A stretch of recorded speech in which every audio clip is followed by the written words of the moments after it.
आपण पाहत आहात आपल्या हक्काचे प्रतिध्वनी न्यूज।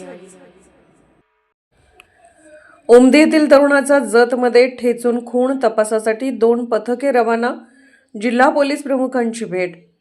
आमचे जत प्रतिनिधी भागवत काटकर कळवतात की जत तालुक्यातील उमदी येथील एका 26 वर्षीय तरुणास नग्न अवस्थेत तोंड, डोके धारदार शस्त्राने ठेचून अतिशय निर्घृणपणे खून करण्यात आल्याची घटना शुक्रवारी दुपारी उघडकीस आली आहे। जत सातारा रस्त्यावरील बाजार समितीच्या जनावर बाजार व डाळिंब मार्केट आवारातील निर्जन स्थळी त्याचा मृतदेह आढळल्याने तालुक्यात एकच खळबळ उडाली। विकास मलकारी टकले, वय 26, राहणार घुले वस्ती उमदी असे खून झालेल्या तरुणाचे नाव आहे।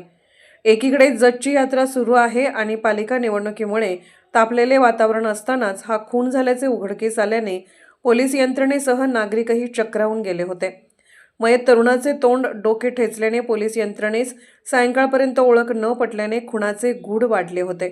या घटनेची माहिती मिळताच जत पोलिसांनी तातडीने घटनास्थळी भेट देत पंचनामा केला, तर जिल्हा पोलीस प्रमुख संदीप घुगे यांनीही भेट देत याचा सखोल तपास करण्याच्या सूचना केल्या आहेत।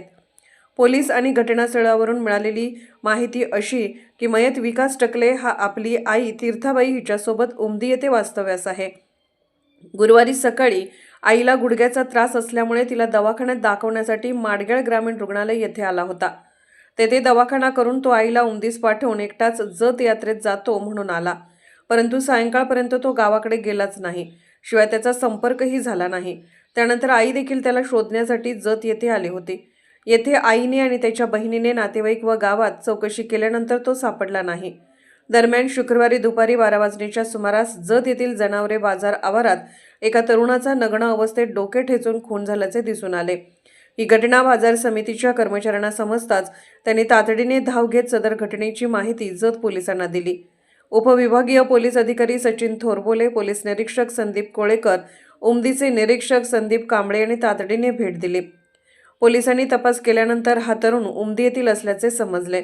मयत विकास याची आई, बहीण आणि नातेवाईक आल्यानंतर त्याचे कपडे व शरीर पाहून हा मृतदेह विकास याचाच असल्याचे सिद्ध झाले। त्यानंतर मृतदेह पंचनामा करून शवविच्छेदन करण्यासाठी जत ग्रामीण रुग्णालय येथे आणण्यात आला, परंतु रात्री उशिरापर्यंत येथे उत्तरीय तपासणी झाली नाही। हा खून दगडाने ठेचून की अन्य धारदार हत्यार वापरून झाला, यासाठी मृतदेह उत्तरीय तपासणीसाठी सांगली येथे पाठवण्यात येत असल्याचं पोलिसांनी सांगितले। जमीन वादातून खून। घटनास्थळी नातेवाईकांनी मयत विकास याचा खून जमीन वादातून झाल्याचा आरोप केला। उमदी येथील 7 एकर जमिनीचा वाद त्यांच्याच भावकीसोबत सुरू आहे। गेले 10 वर्षापासून वाद सुरू आहे। याच कारणातून त्याला मारल्याचा आरोप आई, बहीण यांच्याकडून करण्यात आला आहे। पोलीस त्या दृष्टीनेही तपास करत आहेत। तसेच संशयित आरोपीच्या शोधासाठी गुन्हे अन्वेषण आणि जत पोलीस अशी 2 पथके वेगवेगळ्या ठिकाणी रवाना झाली आहेत। घटनास्थळी फॉरेन्सिक लॅबचे पथक देखील दाखल झाले आहे। रात्री उशिरापर्यंत गुन्हा दाखल करण्याचे काम सुरू होते। आपण पाहत आहात प्रतिध्वनी चॅनल। आमच्या चॅनलला सबस्क्राईब करा आणि बेल आयकॉनवर क्लिक करा।